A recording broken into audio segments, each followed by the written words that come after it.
Howdy y'all, Fuzzy Biker here in the magic back room at Baxter Cycle in the mighty metropolis of Martin, Iowa, and look what we got laid out today. This is an interesting bike. I don't really know a lot about these. I've often dreamt about them and looked at them, but today was the day I thought we'd take a good look at her. It's a 1969, here's the tag right here, Triumph Daytona 500, and there's the price. It's kind of built in the, the traditional Triumph style, parallel twin, air-cooled, unit construction engine, 4-speed on this side. You can tell it's a 500 by the closeness of these two, the shifter and the kicker, the shape of the head, the lack of a cast cone on the front. Just a beautiful little bike. 490 cc's, overhead valve, dry sump engine. Here's the oil tank on this side. Dual cams. Interesting about this one, dual carburetors, two Amal concentric carburetors. And that's a sign of performance. I think the Tigers, the 500 Tigers, had the single carburetor. Oh, a little gear shift indicator right there. Isn't that cool?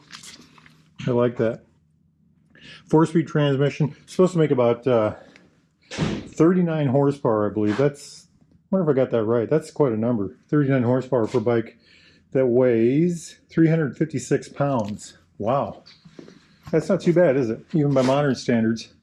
These were known for performance. That was kind of their trick, their bag, They were a fast-running motorcycle. They were supposed to handle very well. They were supposed to be light handling. They had excellent brakes for the time.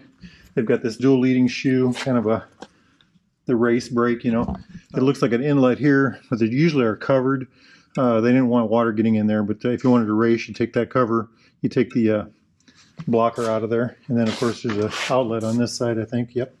Right through there. Very good looking brake, I think. I love the way these look.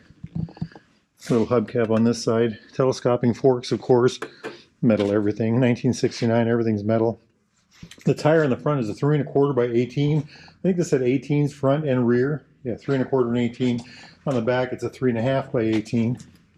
Check that out. Dual shocks. I think they're supposed to be Girlings. I always thought Girlings were covered, but looks like there's 2 points you can put it in. Very good looking bike. Again, like I said, 2 carburetors, Amals, air filters. I love doing that. I think there's 2 coils. Yeah, underneath the engine here. Yep, I can feel them. Right down here. Tack drive right there. Very nice. Daytona, check that out. Little pea shooter pipes. The brake on this side. Mechanical brakes. Always point out the microelectronics of the day right there. Can you all see that?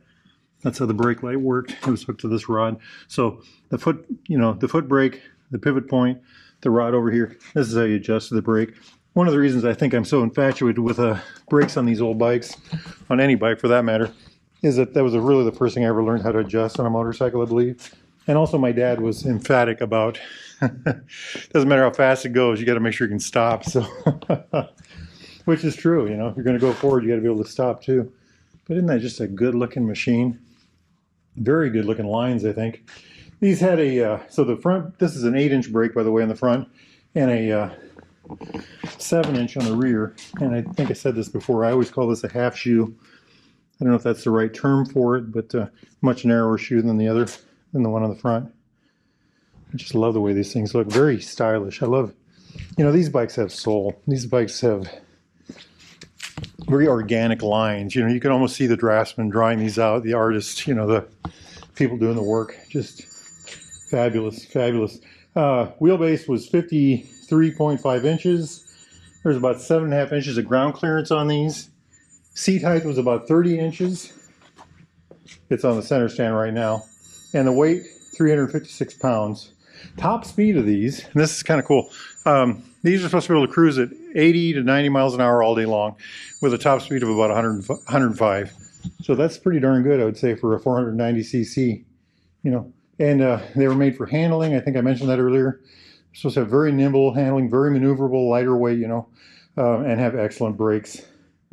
That was kind of their, they were supposed to be the fastest of the fast in that range. The engines were considered peaky.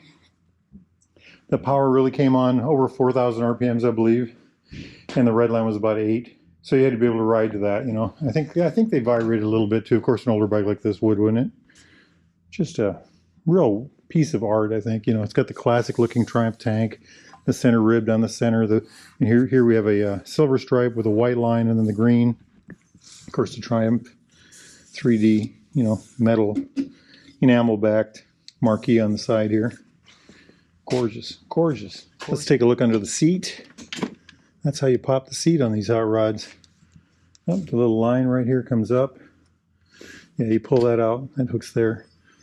Battery right there. These had an alternator already by this time. You know, my Harley, I've got a Harley Sportster that's a 76. That actually has a generator still. You know, this is 1969, and actually before that, Triumphs already had alternators. Let's jump up here right quick, over here to the gauges. Switch gear, so clutch on this side, of course. Horn, can you hear that? This is the high-lows right here.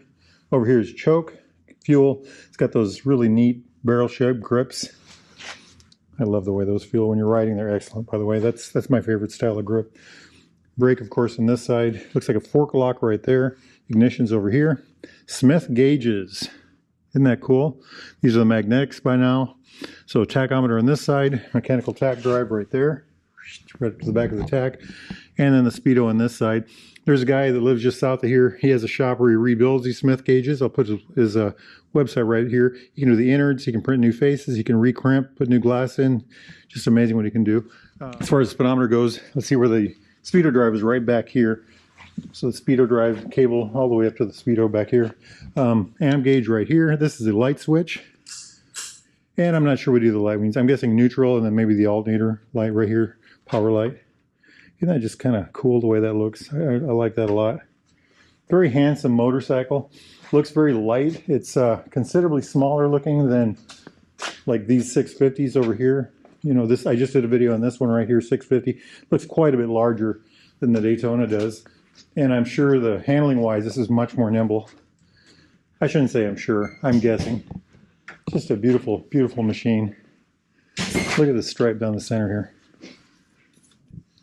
I like it. I like it. Hey, if you all are interested in a bike like this or a newer used Royal Enfield Triumph classic British bike, they got a whole room full of them right here.